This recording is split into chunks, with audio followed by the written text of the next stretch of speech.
dreams into reality. As our guest and expert on the above subject, we shall be having Atia Silas. He is a pastor at the City of God's Delight Assembly, where he is responsible for leadership, development, and general church administration. He is the Chief Operation Officer at Panus Software Company Limited, one of the leading software development companies in the Silicon Mountain community and, of course, in Cameroon, where he is responsible for strategic direction and business development. Moreover, Pastor Silas is the author of a book titled Dream to Reality, a book that shows you how to move through the different stages and phases needed to bring a vision into actualization. You shall be discovering more and more about Pastor Silas in the course of the program. Silas, you're welcome. Thank you, Mr. Lane. Thank you for having me. And thank you to all the listeners who are listening on Jeffrey Radio. It's always an honor having you here. How was your day? How was your week? Oh, my day has been good. Thank God for His mercies. It's been a wonderful week. I'm just happy how things have been going so far. Okay, so right here we have Pastor Silas, and we shall be discussing on a very interesting topic today. A very interesting topic. Again, I say we are talking turning dreams into reality. Turning dreams into reality. In the course of the program, we shall be opening up our lines so that you'll be able to contribute. You'll be able to ask questions, and so that you can be part of today's program inside Business Cameroon on Media Freak Radio. We shall be right back to get into the crux of the matter, turning dreams into reality.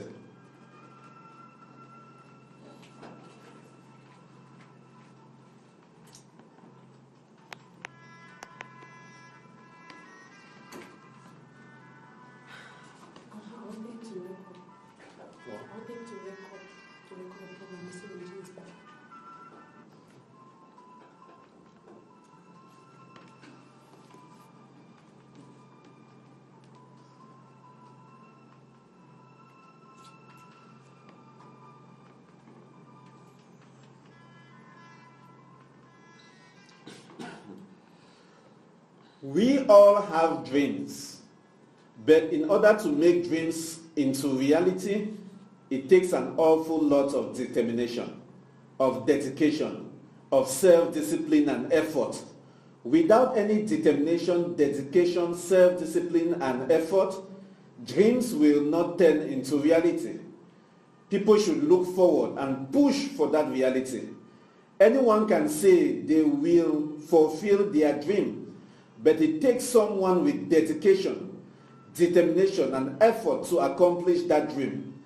Effort is the key to success. Effort is the sugar and spice to everything nice. Without any push of effort for the dream to become reality, dedication, determination, and self-discipline will not take place. Every dream begins with a dreamer. Always remember you have within you the strength, the patience, and the passion to reach for the stars to change the world. Ladies and gentlemen, we are talking turning dreams into reality. Turning dreams into reality. And we have as guests for today, Pastor Atia Silas, who is a pastor and a visionary. And the team thought he's just the best person to share with us on this very special topic for today, turning dreams into reality. Pastor, once more, you're welcome. Thank you very much, Lai. Thank you once again for having me. Yeah, Pastor, I have here a book. I see Dreams to Reality. Yes. Dreams to Reality. Yes. Can you just share with us, when was this book written? I published this book in 2016. I actually wrote it about a year earlier before it was published. And the reason that I wrote the book was because I personally had been on a journey where I had dreams, I had things I wanted to accomplish, and I experienced a lot of challenges.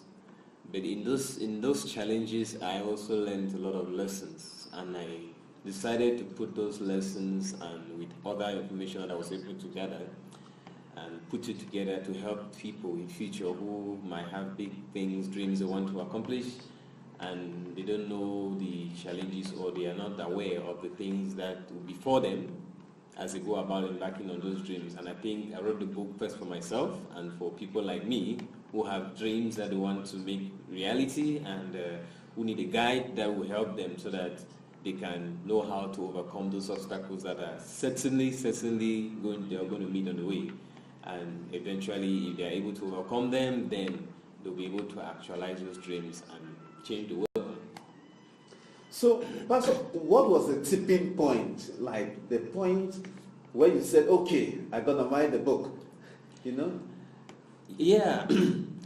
Actually, I never actually thought of writing a book, this titled Dreams Reality. Like I said, I was just someone pursuing a dream, pursuing what I believe were the dreams and desires that God had laid in my heart. And if you know the story of Joseph, he had a dream. He dreamt of doing wonderful things, and then next minute he's sold by the brothers. He's thrown into a pit. He finds himself in Egypt. He finds himself in Potiphar's house. He finds himself in prison. All the wrong, quote unquote, the wrong places you expect to be if you're dreaming to become a very big man in the future.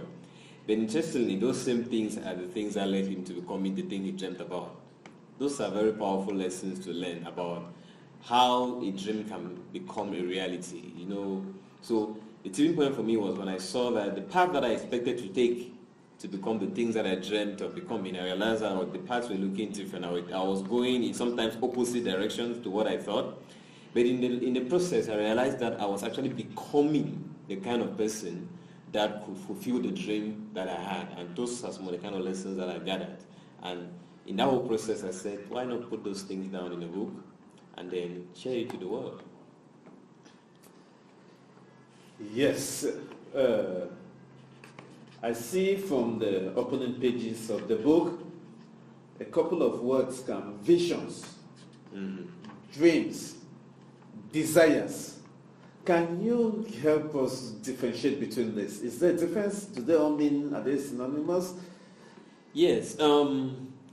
Dreams, visions, desires. Those are three words that look different, but they are all connected. Okay, and I'll just explain them by progressing. A desire is the root of all dreams. A desire is the root of all vision. You see, so a desire is just something that you want, just like the name itself. It's just something that you want to have. It's just something that you enjoy having. And dreams are born of desire. A dream, I define a dream as a cherished desire. We have all kinds of desires. A cherished desire. A cherished desire is something that you cherish, something that you'll be happy to have. And but a vision is also like a dream. But a vision is what I call a dream goal. It's a dream that you've decided to. It's a dream that has that you've transformed into a goal. That's something that you want to accomplish. So I call a vision as a dream goal, something which you're committing yourself to accomplish, and you're willing to bring even other people together to actualize it. So you have a desire, and you have a cherished desire, which is like a dream. But then it becomes a vision when it becomes like a goal, something that you are committing yourself to actually accomplish over a period, over your lifetime. That's the relationship. So that's different, or the progression from a desire, a dream to a vision. Okay, so there are like different stages, of different levels of commitment. Yes. Mm-hmm. And so on. Yes. So, ladies and gentlemen, whatever you have, be it visions, be it dreams, be it desires, what we are interested in today is sharing on how we convert them into reality. Exactly. Sharing on how we convert them into reality.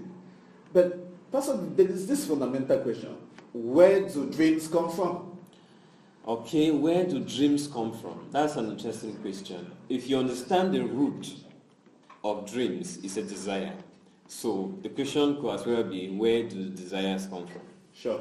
Because at the root of dreams and vision is a desire. It comes from many places, but I'll reduce it to two principal things. A dream comes, firstly, it can come from your environment. What do I mean by environment? If I live in a place and I'm observant and I see things around, my interaction with people, I always say it comes from fellowship. That's what I use. It comes from fellowship. When I interact with my environment, when I interact with people, I begin to see things that cause me to desire things. And so from there, dreams begin to take root. So, for instance, I might be in an environment and I notice that, this place, excuse me, I might be with a group of people, for instance, that are very passionate about football. Let me just use that for example. And my interaction with them all of a sudden just made me begin to desire to become maybe a footballer or have something to do with football. Fellowship, relating with people, my interaction can cause me to have a dream. But also, dreams, can I say, come from one main source I call insight, but there are two kinds of insights.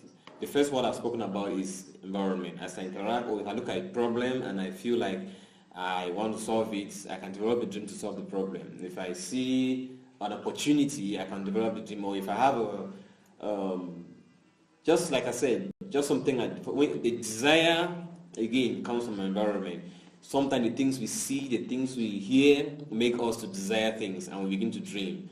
You see, as a child, you're born, you're kind of blank, but as you begin to interact with the environment, you begin to develop desires, and those desires turn to dreams, and those dreams turn to visions, like we spoke about. So your environment is very powerful in causing you to desire things. Another aspect would be that, it might become from inspiration, insight. Yeah, it could be divine insight. Just like God, you could just have a dream of something that you want to actually make happen. And also, I know that even as a pastor, when God wants to change the world, He drops a dream in somebody. There are things that God wants to do, and what He'll do is that He'll just drop a desire in your heart. And that is part of the process. When God wants to initiate change in society, He drops dreams and desires in people, and they begin to pursue those desires. By the time they are able to accomplish those desires, that's how the world is changing and going. Ladies and gentlemen, this is Mediafig Radio, if you are just joining in, and we are talking dreams to reality. Dreams to reality. If you are just joining in, just settle down and be part of the program.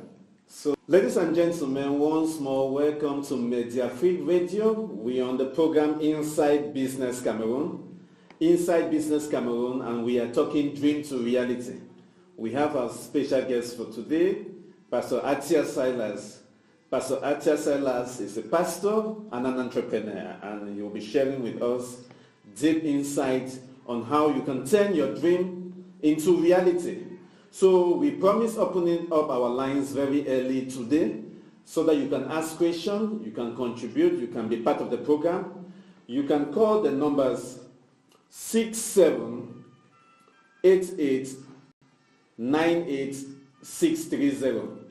I repeat, 678898630. You can call or text and you'll be right here with us participating on the program Inside Business Cameroon on Mediafig Radio. Yes, so Pastor, you just elaborated to us where do dreams come from. But let's just get to the fundamental issue. What is the process every dream goes through? The process every dream goes through. Okay. I think every dream goes through basically three stages. Every dream goes through three stages. I like to call the first stage the conception stage, the second stage the incubation stage, and the third stage the birthing stage. And in conception stage, incubation incubation stage, And the birthing stage. Or, the birthing stage. Yes, or the delivery stage. Wow. So dreams are like babies. They are like babies. They are like babies. They go through that process. Okay, so what happens during the conception stage?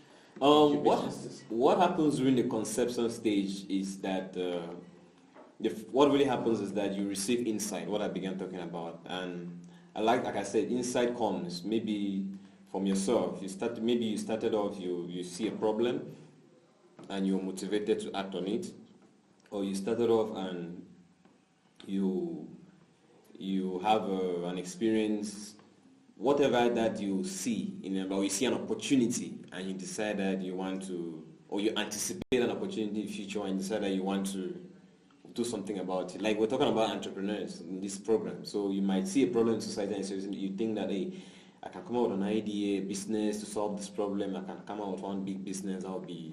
That's a dream. You're at the conception stage. When those ideas are dropping in your mind and they are coming, or you're looking at problems and you're conceiving solutions and ideas on how to solve them, you are in the conception stage of a dream. Also, insight can come, like I said, by divine revelation. You might not be thinking about anything to do, and then in your dream or some supernatural means, God just begins to drop certain things, desires in your heart and stuff like that, and you embrace it.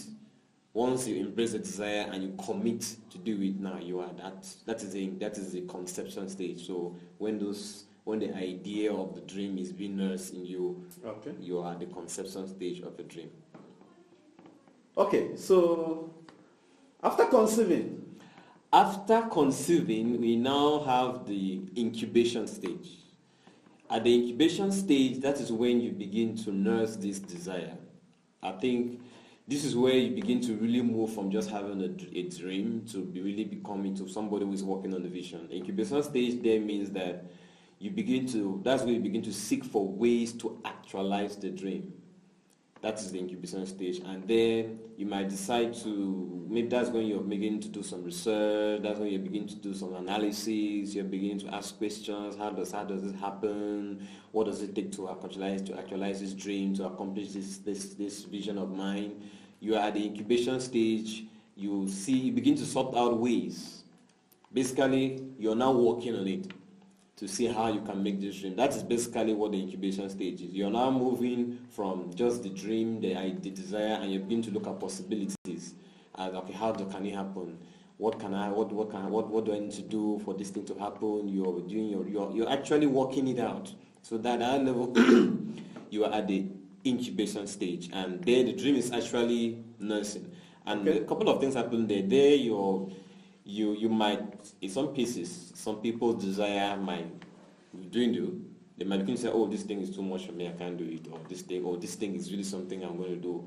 The more you begin to explore ways of how that thing can happen, you are now incubating the dream. So you are from somebody who says, oh, I have this dream to maybe own a company, to somebody who has actually done research, who has information, who has everything that he needs to actually start it. Okay. He's already gathering information about it. They are no longer just conceiving.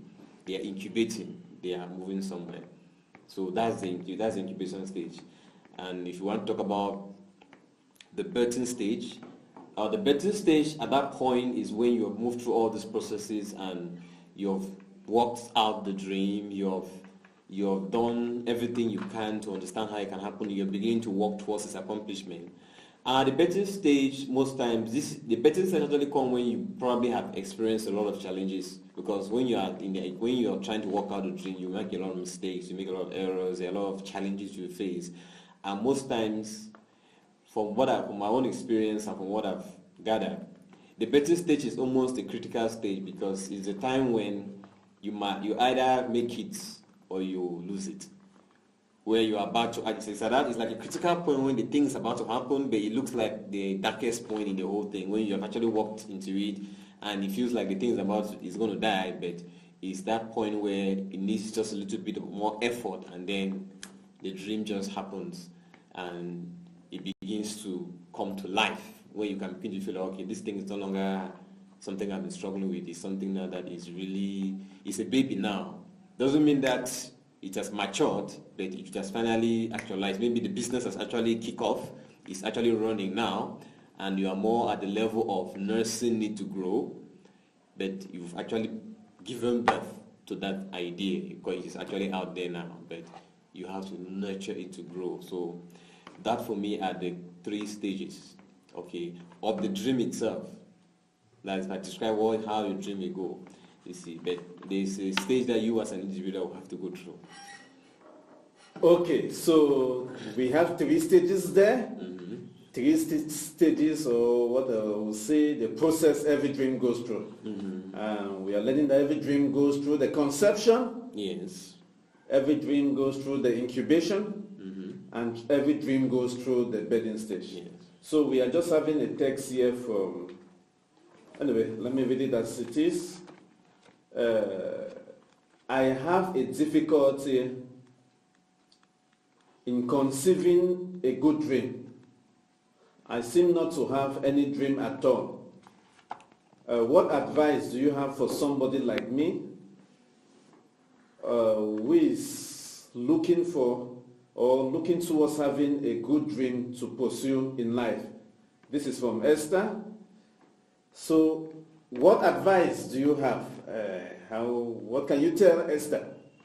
Okay, Esther, thank you for sending your question.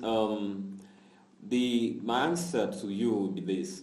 Now, most time people have challenges dreaming, having dreams, because there's this idea that you must have something extraordinary, something very, very big for you to consider the dream.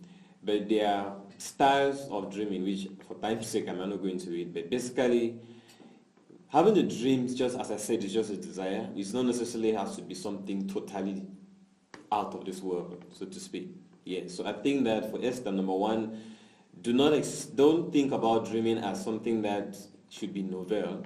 Think about dreaming more in terms of how you want to add value to life. And once you begin to look at that, you begin to realize that you as an individual, there's a lot of value you can add into the lives of people. You just have to take that and expand it and make it something that will touch more people. Most time people don't see that aspect. They look at what others are doing, but they don't see what they already can do, and then they take it. That's what I call like extrapolation. You take something that you're already good at and you extrapolate it, make it something, magnify it, so to speak, and then commit yourself to really make it big, and that is it, and you're on your way of accomplishing a great dream. Okay, that's it. Esther, we believe you got something from there. So, Pastor, in the book you talk about following the wrong process. Following the wrong process. So what is this? What's the wrong process, and what were you trying to tell us? Okay, in the book I wrote, I spoke about following the wrong process. And the reason why I talk about that is because dreams are very powerful, and when people have desires and they have dreams to accomplish things, they can take them in any direction. You understand? You can take them in any direction. I always use the example that every person in history that ever did any atrocity was a dreamer. They had big dreams and they wanted to accomplish great things, but it's not everything that people are just really want to accomplish that they should accomplish, because some of those things have led into serious calamities in the world. So I said there's a wrong process. Why do I say it's a wrong process? Because as a pastor, I know that there are things that God wants to be accomplished. There are things that He doesn't want to be accomplished. There are desires in the hearts of people that is not worth realizing, because they'll be destructive to the people, they'll be destructive to society. So when I talk about a wrong process, I mean that if dreams don't come under that influence or that divine influence and direction, people might have dreams, but those dreams might be hijacked, like I say, and become instruments that will be used for destruction. So I will always say that for a dream to lead to a place where it's positive, it's good, it needs that divine influence over it. That's what I mean by the wrong process. The wrong process starts with who is driving your dream and what is driving your dream. If God is not driving this process, there's a way of it can lead to something destructive, because people are different. People have this, even in the hearts of men, that if the Spirit of God does not come over it and direct what people do, people might end up going for some things that might be destructive. So are we insinuating there is a wrong dream? Yes and no, because I'll say yes and no because dreams of themselves are not evil, is what they lead into. I mean, if I dream that I want to be, for example, the richest man in the world, it's a very noble, good dream. But what if my reason for doing that because I want to use the money for some dubious cause? You see, the dream is not the problem; it's my motive. That's why I talk about the influence. What is this thing going to lead you to? Yeah, so that is really the essence. So it's not, having a dream is not a problem. That's why I say it is neither good nor bad in its essence, but what the driving force and where it is leading you to is really where the issue where the problem is. Ladies and gentlemen, this is Mediafic Radio. We are on the program Inside Business Cameroon, and we are talking dream to reality. Just stay right there with us. We shall be right back. Welcome back, Inside Business Cameroon on Mediafic Radio. We are having as guest for today Pastor Atia Silas, who is a pastor and an entrepreneur, and we are talking dream to reality. To contribute, to ask questions, to be part of the program, you can call or text the number 678898630. 678898630. So you can call or text this number and you have the opportunity to contribute, to ask questions, and to be part of the program. Okay, so we are talking dream to reality, and we're just elaborating the process of realizing dreams and the stages we go through. But now I have this, from what you were just saying in the previous question, is there a God's process for a dream? Yes, there is. God has a process for a dream, and it is essentially most of what I even write in the book. Yes, because that's what I saw. I took that word from your book, the God's process. So what's this? Yes, God's process for a dream is designed firstly to work on the dreamer and the character of the dreamer, because of what I said at the beginning, that when the motives of the dreamer, especially when you have a very big dream, if I can put it that way, are not purified, are not worked on, the outcome of that dream can be destructive. Let me give you an illustration of God's process. Okay. So you have the story of Joseph. I like to use that story. He had this big dream to become the Lord over his parents, his brothers, and if you read the story, he was like an arrogant kid that just believed that he's going to become whatever he wants to become. And then he found himself being sold by the brothers. He went into captivity. He went into Potiphar's house, learned stewardship there, learned to serve some other person. This is somebody who is dreaming to be boss of other people, but he had to learn to serve others.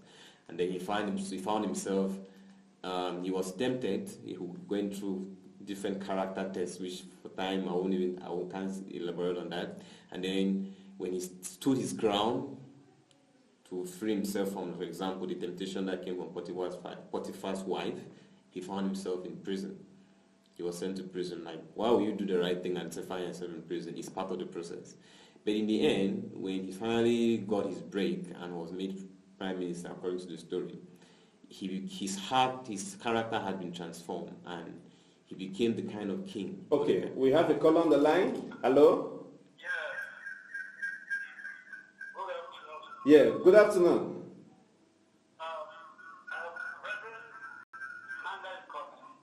Reverend Mangai Kome. You are welcome, Reverend. Thank you. I'm very, very interested in that program which is up this afternoon. My question is, the eyes are more or less the camera. When you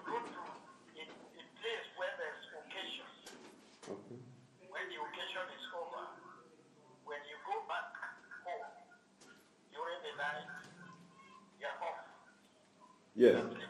Yes, sure.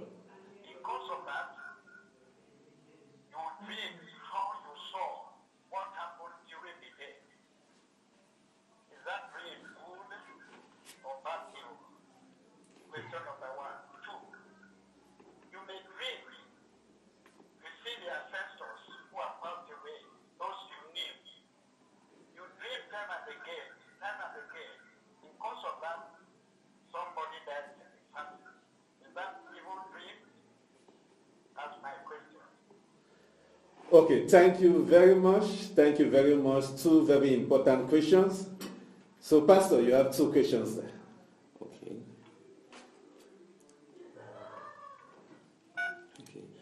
I didn't quite get the first question, but if I... That maybe you go to an occasion or somewhere, you come back, and at night you having maybe some terrible dreams. Is that... Yeah. Okay. All right, let me talk about that. Now, this particular dream, these are different one. I'm sure this is not within the realm of dreams we're talking about, but let me just throw a few light about it. Now, these are dreams you have, these are dreams of the night. You're sleeping and you have dreams, visions of the night of things that it could be a result of images of the day, things I've experienced in the day and all of that. Now, when it comes to those kind of dreams, there are principles of dream interpretation that I could share that will help. Now, dreams are very symbolic. When I talk about dreams at this level, now I'm talking about the dreams that you have when you're sleeping, like the images of the night. That's what he's talking about. Yeah, but is that what we are talking about? But that is not what we are talking about. Okay, can you distinguish between this so that we are... Yes. When I talk about the dream we are talking about, I said the desire, something that you desire in real life, Okay. to accomplish in real life. But the dreams of the night, these are images of things that you get when you're sleeping. These are images that come up in your mind that while you're sleeping, and those images are called dreams. And in those images, you might be involved in them. You might actually find yourself involved in the activity in the dream of the night, or you might just be an observer of what is happening. So in terms of that, to interpret that is different. This is not what we are talking about. So when you have those kind of dreams, they are just images. It is actually a way of your heart, first of all, communicating certain realities to you, and it's also a means through which God can speak to you. So that's different. So in that essence, if I were to respond to his question, is that those images you have in the night are all symbolic, and they are keys that help you interpret what is happening when you're having those those dreams. Because, for instance, if I have a dream of people in my dreams, most times it's not really the people per se, depending on the context. The people are a representation of a message that is being communicated to me. I need to understand the people. Sometimes the names are the symbols. Sometimes the character of the people are the symbols. So it's a little different. Okay, so that's a little something else. It's something else. So what we are defining here is an intentional desire you have in real life, not when you're sleeping. Not when you're sleeping. That's not what we're talking about. You see. Okay. That's a separate topic. We'll have to schedule a different time for that. Okay, Reverend, I think with that light we get some clarity, and our other listeners get some clarity that we are trying to discuss or to talk on dreams, really desires, as Pastor Salas puts it, desires you have, conscious desires you have, which you want to realize. In real life. So in real life, that's what we are talking about today. So thank you very much, Reverend, for helping us make that clarification so that everyone following us should be clear on what we are talking about. So now we are talking the process. Pastor, in your book again, I see you talk about the stages every dream go through. So is there a difference between the process and the stages? Yes, I talk about the stages the dreamer the dreamer goes through. The dreamer goes through. What I shared before was the dream itself. What I spoke about is the process, the stages the dreamer itself goes through, which I call it the sit, walk, run stage. Okay. You see, and it happens simultaneously with how the dream itself progresses. But the stages the dreamer goes through, I can describe this as sitting, walking, and running, in the sense that in the sitting stage is a stage where you basically learn. Okay. Is where you sit down to learn. is when you sit down to understand who you are. Most importantly, the sitting stage is the stage where So let me get it again. So every dreamer moves through 3 stages. 3 stages. As well as the dream also moves through 3 stages. The dreamer goes through 3 stages. So as a dreamer, I go through a sitting stage, a walking stage, and a running stage. Exactly. It sounds like a baby growing up. Exactly. It sounds like a baby growing again. Okay. Yeah, so in the sitting stage, basically the key thing there is your identity, of you understanding who you are. Because in life, people struggle a lot from personality and identity issues. And so if you don't have a healthy identity, and there are a lot of things that happen in the sitting stage, a sense of I could talk about your self-esteem, who you are, who you want to become, how your identity as a person. That's very important, because most of the challenges you face in trying to characterize your things, if you can bear with me, Mr. Lai, they are all personal, internal. You might have doubt, you might have a lot of things about yourself that are a hindrance, beliefs and all of things. You need to be, that sitting down stage is to be clear about who you really are, your identity. You see, as a child, as a Christian, I want to be sure about my sonship, for example, who I really am. Who I am on the total sense of it before I embark on any journey, because a lot of things will come that might even make me doubt myself. So how do you see it? How do you see it? I think, firstly, the key principle about sitting. Number one, you must ensure that who you are is more important than what you do. The whole point of sitting is to be clear in your mind that who you are as a person is more important than what you do. Because if you don't settle that in your mind that who you are as a person is more important than what you do, you might get into a trap where you labor your whole life trying to accomplish something, thinking that when you accomplish it, you'll be happy in life, but you'll never be. Who you are is more important than what you do. That's what has to happen at the sitting stage before you embark. So what do I do exactly? Like, what do I do? I am in this stage, because you say it's the first stage. It's the first stage. So what am I supposed to be doing during this sitting stage? During this stage, a couple of things. For example, as a pastor, for a couple of things, I must have a very firm relationship with God. I must ensure that my relationship with God is solid, that it's not based on what I do or what I don't do. It's based on that assurance of who I am. I must ensure that I have a healthy, like I said, I must ensure that if there are belief systems in my mind that are wrong, about my identity that are wrong, I make sure those things are out, so that I'm not caught up in the trap of trying to do things to prove to anybody anything. I must have those things clear in my mind. So, on a very fundamental level for me, so it is dealing with the inside. Inside, basically. The inside of you. The inside of you. Okay. That is important at that stage. You have to really put it. It's dealing with the inside of you. That's what happens when you're sitting. Okay. So next, you talk and then the walking stage. Okay. At the walking stage, the word I can use there is apprenticeship.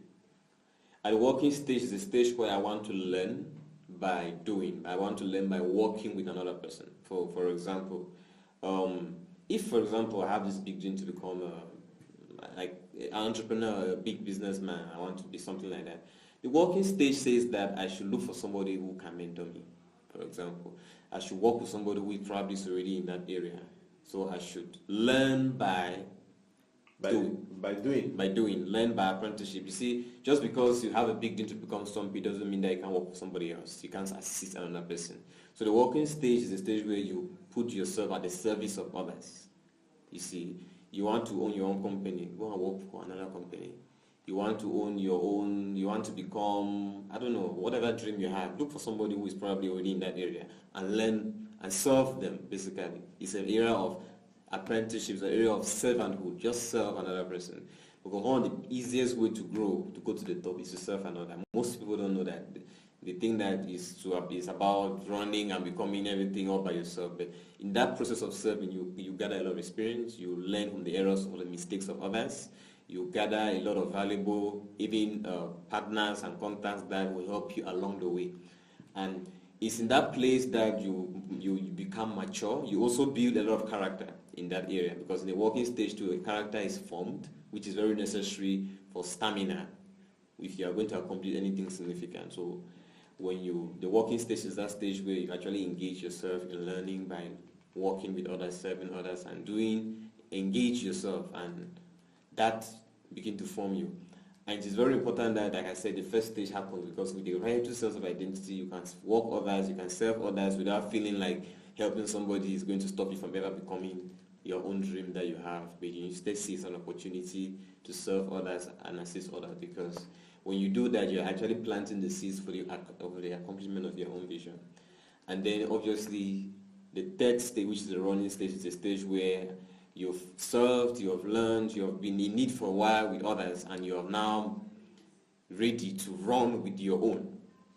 You see, it's a biblical principle that if you can't handle another man's thing, we'll give you your own. So at the time when you've been able to handle that for others, you're ready to receive yours. You're ready now to run with your own vision.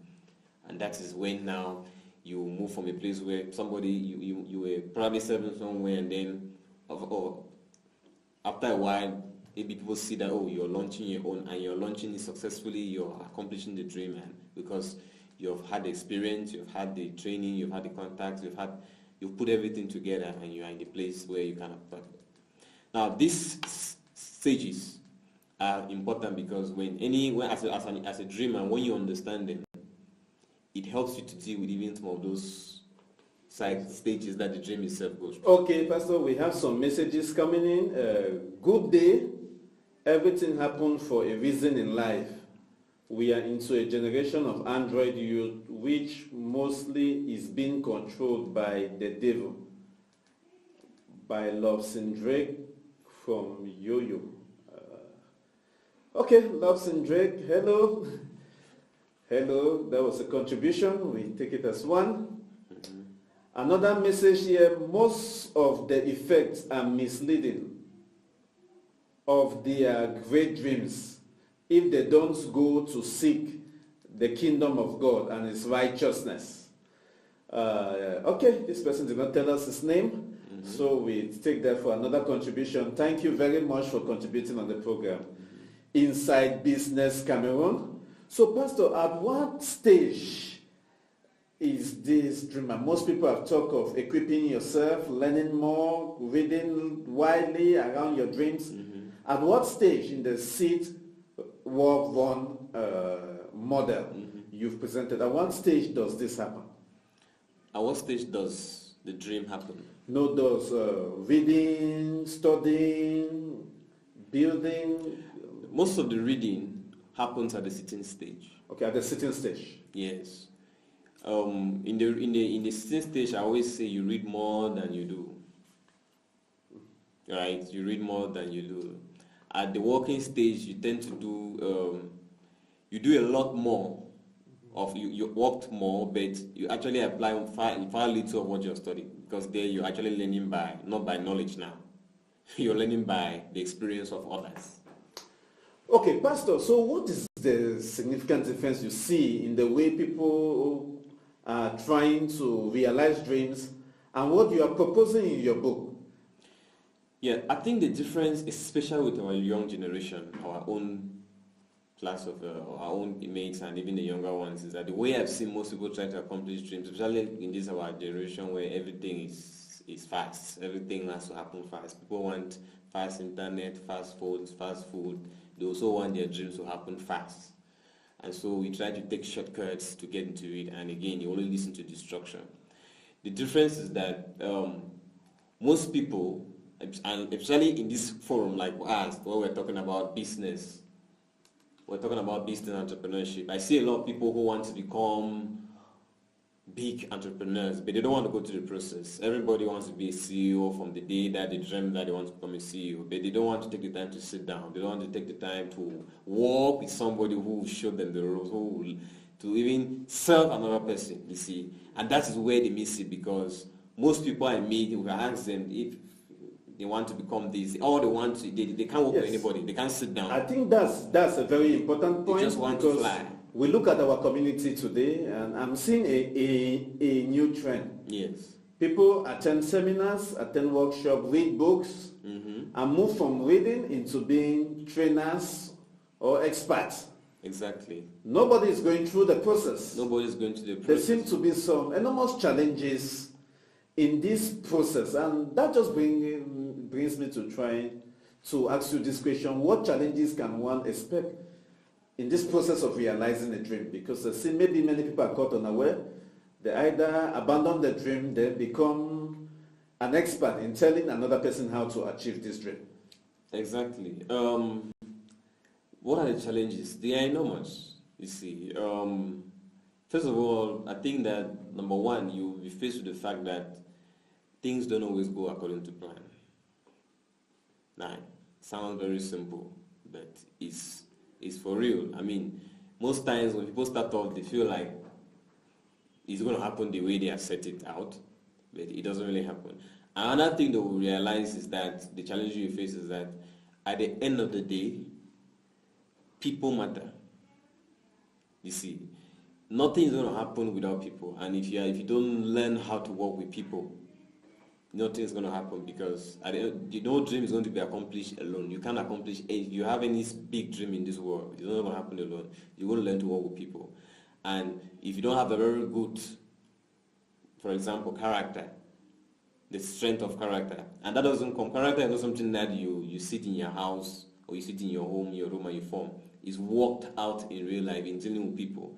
You see, and that doesn't. And most people don't want to go through that. That's one of the reasons why, again, if you can't serve some other person who can point out your obvious flaws and who can show you how you should, who can ask you to do the things you don't like. Because the aspect about dreams is that there are things you desire and you think that is only the things you want to do that you do.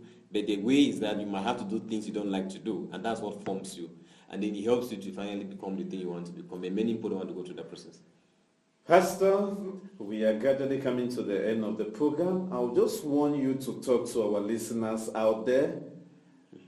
A word for them, a word for somebody out there who is trying to realize a dream, who is trying to realize a vision. A word for that person. I will just advise, maybe start with, I'll talk two categories of people. The younger generation who don't have problem dreaming. They seem to find it, even a great majority of them, but there are others who still struggle. But most of those that don't have a problem dreaming, have big dreams want to do. I have one thing: don't skip the process, especially the process of learning to sit down under somebody. If you really have a big dream and you're out there listening to me, please look for somebody who is ahead and work with them. Even if you think you know more than them, if somebody is doing that thing, just go there and serve them and learn from them. It's a principle that if you follow, you will find yourself getting to the top faster than you actually thought you will. For the other, I'll talk maybe for the other generation that might think that the dream has been lost, or maybe you had a big dream and maybe for one reason or another, my counsel is this. One of the things I've learned about dreams is that they are dreams that will be accomplished not by your hand. It means that it's possible for you to accomplish the dream you always had, but it doesn't necessarily mean that you might have to do the things that you wanted to do, and you need to keep dreaming. I always tell people that there are some things you desire in life that will be given to you, but will come to you like a gift. There are some things that you have to work for. So at this point in time, do not lose hope in the dream. Still believe in it.